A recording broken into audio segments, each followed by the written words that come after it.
Now, there are third-party loopholes to this, to where you can make a mod like he did. I think he made a mod, and you can install the mod that works on top of the game to then modify the game. That's a third-party loophole that allows you around it, but you can't do that otherwise. In other words, he got around this because he released a mod which wasn't redistributing any of the game itself. He only redistributed the files you need to then modify the game itself. So because he wasn't redistributing the actual game and he was releasing a mod to change the game, he had circumvented pretty much everything. And so in case you're a bit confused by what I'm saying, how do you make a mod that modifies the game without actually modifying the game? I have a mod here called OpenRCT2. It's for Roller Coaster Tycoon 1 and 2, and it lets me mod the game without actually running the game itself. I run the mod and then it launches the game.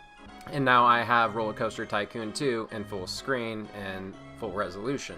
Now, the reason I can do this, and the reason they can distribute this folder that I have with the mod in it, is because the game files aren't in here. They aren't actually breaking any laws by distributing this software that modifies the game. Because it's not illegal to modify your game, it's just illegal to modify it and then try to sell it again. You can't redistribute or even redistribute it for free. You can't redistribute stuff for free, because that's piracy. So this is my plan. Does the game have single player? Yes. We'll proceed to the next question. If not, too bad. It's an online experience only. Again, we have to be reasonable. We can't be asking games like iRacing and World of Warcraft to adhere to these rules retroactively. Next question. Does the single player mode require online connection?